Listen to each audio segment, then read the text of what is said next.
Do you know the difference between cold and flu? When you can treat the symptoms at home versus going to your doctor? Today we're going to talk about the symptoms of cold and flu and what you can do about it.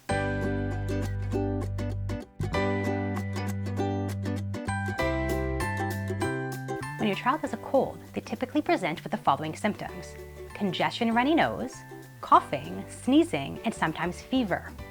The flu is a bit different and tends to be a bit more severe.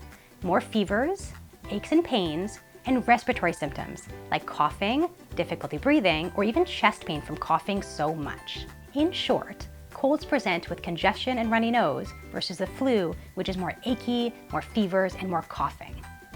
So now I'm going to talk about what you can do about both of them. Both colds and flus are both viral infections, so antibiotics don't work. But these are some of the things that I love to do for cold and flu symptoms. So starting with your baby or your child, doing a saline or saltwater spray or drops will be very helpful. Your baby's not going to love it. So you want to spray your baby's nose on each side, maybe a two-person job in fact, and then using a suction like this one. So this is a nasal aspirator. It has one side it goes in your baby's nose or your child's nose, one side it goes in your mouth, and there's a tube. And right here, there's a filter. So when you suck the mucus out, it doesn't go in your mouth, which would be really gross. So you hold your baby after you do the saline spray or drops, one side on the baby's nose, one side in your mouth, and you suck, and you get the mucus out that way. Also, I love baby vapor rubs. So this type is different than the adult type. It doesn't have camphor in it, which could be very dangerous if ingested. This has eucalyptus oil and mint and lavender, and you could put it directly on your baby's chest. Some people do it on their feet or the back. I do it really dot on their baby's nose, and it helps open up the airways and relieve congestion. Using honey in children older than 1 year of age. You never want to give your child honey if they're less than a year due to risk of botulism, but having it on a spoon, in warm water, in milk, or in tea can help relieve a sore throat and improve coughing. And lastly, using a humidifier. So having humidified air in your space, when you breathe that in, it loosens all the congestion and it can improve the cough.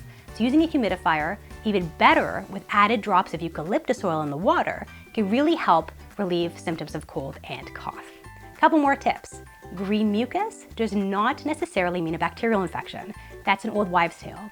Bacterial infections can present with clear or green mucus, or viral infections the same. So it doesn't necessarily mean you need antibiotics. Also, having a fever does not necessarily mean a bacterial infection. There's lots of viral infections like roseola, click here to check out that video, that typically present with very high fevers. Some bacterial infections have no fevers, like certain ear infections, and some viral infections, very high fevers. So you always want to check with your doctor to make sure you don't have a bacterial infection needing antibiotics. Now you guys know all the tricks of the trade to get through this viral season. Stay healthy. Want to learn more about how to treat pink eye? Click right here. Or how to treat roseola? Over here. Or how much medicine to give your kid when they have a fever or pain? Right down here. Any questions? Things you want to learn about? Type it in below in the comments section and I'll do a video on it. Click subscribe and don't miss anything I do, and also check out drdina.ca for all sorts of kids' health information.